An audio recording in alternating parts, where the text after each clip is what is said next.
હોય કે મધ્ય પ્રદેશ હોય, અરે હોય દાહોદ પંચમહાલ હોય કે પછી ડાંગ જિલ્લો, ગુજરાતના તો ખૂણે ખૂણે આદિવાસી ભાઈઓનો વટ છે ભાઈ, વટ.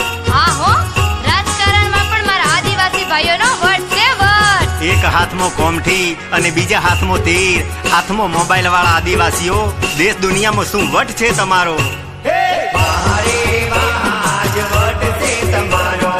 આદિવાસી ભાઈઓ